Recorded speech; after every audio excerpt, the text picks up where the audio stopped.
Na Yesu asifiwe, watu wa Mungu.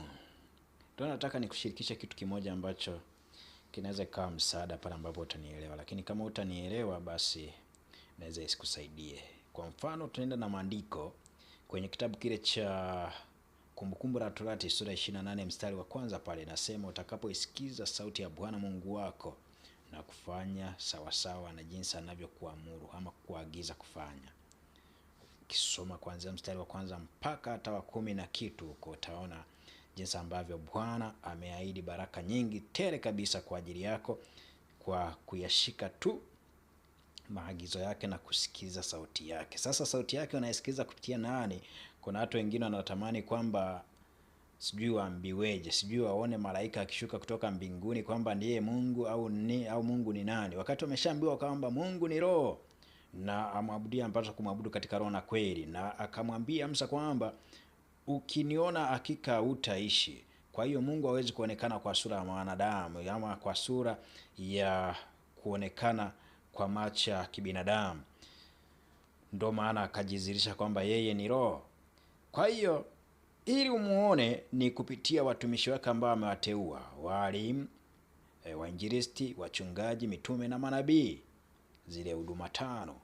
Sasa wewe ili uweze kupata vile ambavyo Bwana anatamani kukupa ama wewe unavitaka kutoka kwa Bwana, lazima usikilize sauti ya Mungu kwako juu ya watumishi ambao wanakuongoza.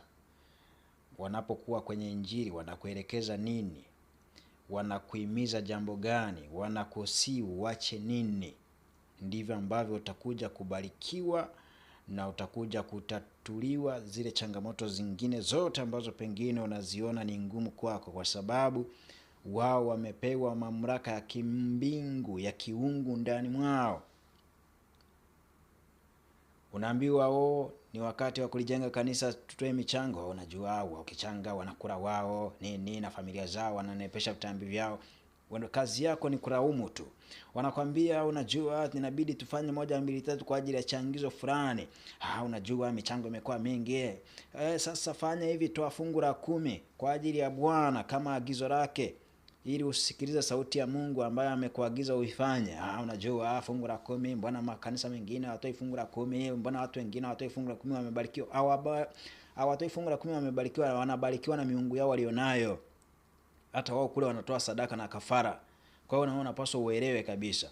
Sasa unajua tutakuwa mbona vitu vingine wafundisha nakalia tu elewa neno.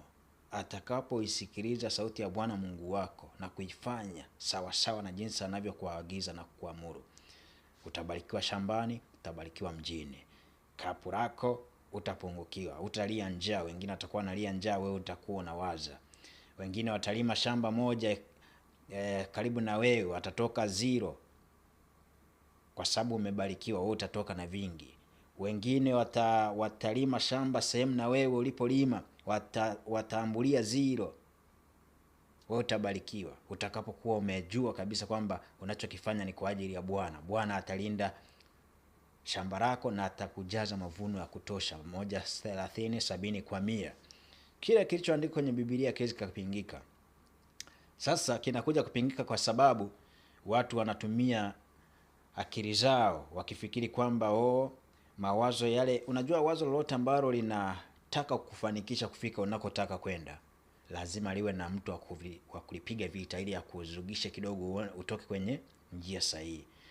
Ukishatoka kwenye njia sahihi, umepishana na gari la mshahara. Unajua kabisa kwamba ukifanya kazi ya Mungu kwa uaminifu, Mungu anakubariki na umeshajiridhisha kwa sehemu fulani kwamba ulipofanya vile ulipata 1 2 3. Lakini baada ya hapo kuna kuja jambo lingine na unaambiwa na mtumishi kwamba tufanye hili, na yule mtu mwingine ambaye pengine ni sehemu ya kutumiwa na adui anakufikisha taarifa fulani, unajua hata hiki jambo tulikatae, na wewe unaona sawa. Ukishasema sawa, tayari mlango wa baraka umefungwa juu yako. Lazima uchuchumilie katika toba ili urejee. Sasa watu wanashindwa kuelewa kwa sababu hawaelewi maandiko, hawajui kusikiliza Mungu anasema kwa kutumia watu gani, na hawajui Mungu ni wa namna ipi. wapo tu, lakini zaidi ya yote wewe tumia ile Mithali 14:23, nasema kwa kila kazi mna faida, ila maneno ya midomo huleta hasara. Kwa hiyo wewe endelea, najua ukitoa fungu la 10 wanakula wale, utakuwa unavuna hasara tu, utakuwa unavuna hasara tu. Ukifanya kazi ya Mungu, wamefanya wangapi, utaambulia yale yale, kama ambavyo kizazi chako na familia yako ilivyo. Hawakufanya sawasawa na Mungu katika nyakati hizo, mpaka leo bado mko hivyo hivyo.